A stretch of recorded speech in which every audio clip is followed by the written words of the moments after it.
ओम गुरुदेव नमः। जय जय श्री राधा रानी की जय हो।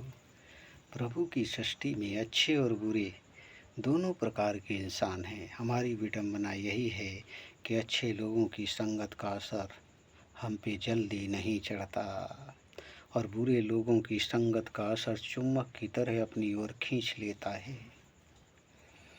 जब कोई इंसान बुरी संगत में फंस जाता है, विवेकशील हुआ तब तो अपने आप को बचा ले जाएगा, और अगर विवेक सुन यानी कि उसने उस संगत को स्वीकार कर लिया तो निश्चित ही उसका पतन होने लगेगा। उसमें सोचने समझने की शक्ति क्षीण हो जाती है, क्षीण हो जाती है। उसकी बुद्धि का नाश हो जाता है। इसलिए मेरी प्रार्थना है, बुरी संगत से बचकर रहो। कोई इंसान अपने आप को बुरा मानने के लिए तैयार नहीं हो सकता, क्योंकि जानता है हम अच्छे हैं, और ये होना निश्चित है क्योंकि हम सब ईश्वर के अंश ही हैं। इसलिए हम बुरे कैसे हो सकते हैं? हो ही नहीं सकते। उनका तेज हमारे अंदर समाहित है, हम बुरे कैसे? हमने बुराइयों को ओढ़ रखा है, यही सबसे बड़ी बुराई है। जिस दिन इन बुराइयों को उतार फेंकोगे उसी दिन शुद्ध हो जाओगे, उस परमात्मा को स्वीकार हो जाओगे, पवित्र हो जाओगे। इस बुराई को उतार तो फेंकना पड़ेगा, क्योंकि गंदा उसे पसंद नहीं। वो ऐसे नहीं तो 84 लाख में भेजेगा, वहाँ सफाई करवाएगा। ऐसे ना हुआ तो कल्पों तक नरक में भेजेगा, उसमें खौला खौला कर साफ किया जाता है। साफ तो करवा लेगा, क्योंकि उसका अंश ही है। ये मनुष्य जन्म हमको क्यों मिला है?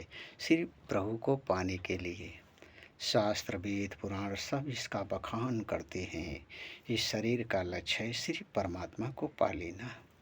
जो साधन सामग्री घर द्वार परिवार मिला सिर्फ इसीलिए मिला है। हम इसकी कीमत को नहीं समझते।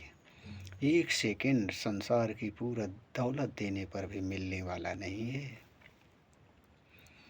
हमारे पास जो भी सगे संबंधी माँ बाप भाई बहन जो भी हैं, ये हमारे प्रारब्ध अनुसार मिले। अच्छे मिले हैं तो हमारे पुण्य थे पूर्व जन्म के, अगर कोई बुरे मिले हैं तो ये हमारे पाप हैं, जो इस जन्म में साकार रूप में हमारे संबंध रूप में प्रकट हुआ है।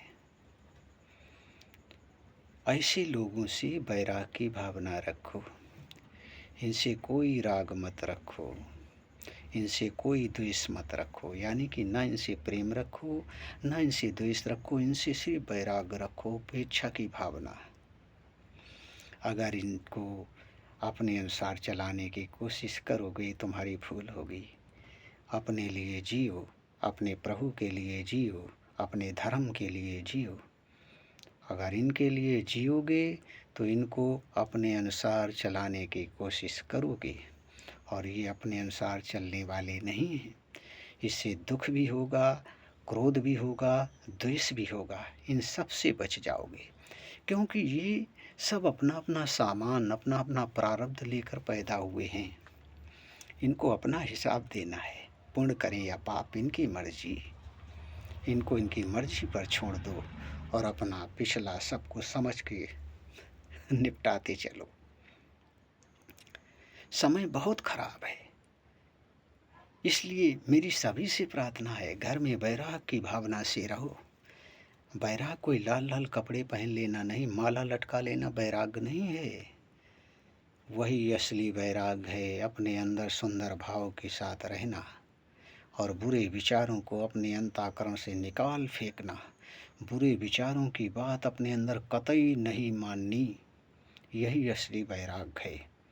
जिसने इस असली वैराग को प्राप्त कर लिया वही परमात्मा को पा सकता है, कपड़े लाल लाल पहन कर नहीं। तो हर कोई वैराग्य ले सकता है।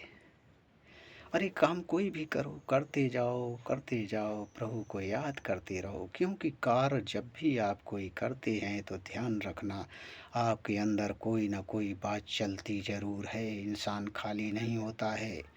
उस जगह हमको प्रभु को याद रखना है और प्रभु को याद करते हुए कार्य को करते जाना है। यही भक्ति है।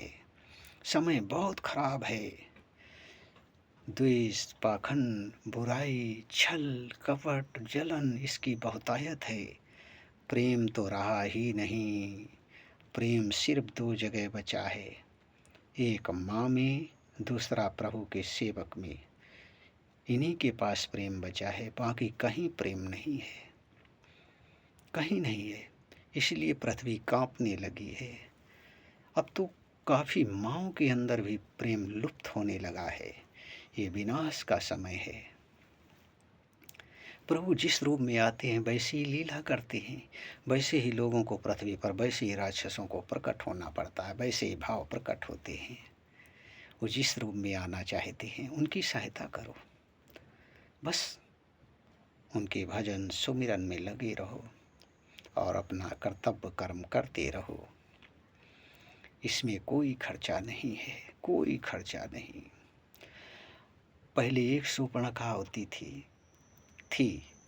अब तो कई शूर्पणखा हैं, कई पूतना हैं, कई धुंधली हैं, जिनकी गिनती का बखान नहीं किया जा सकता है। बहुतायत है। इनका हिसाब मत लगाओ। कौन कैसा है इसका हिसाब मत लगाओ, अपना हिसाब लगाओ। हम कैसे हैं बस, और बढ़ते चलो आगे। वो परमात्मा तुम्हारे साथ होगा, उसकी शक्ति तुम्हारे साथ होगी, उसकी असीम कृपा तुम्हारे साथ होगी। जय जय श्री राधा रानी की जय हो।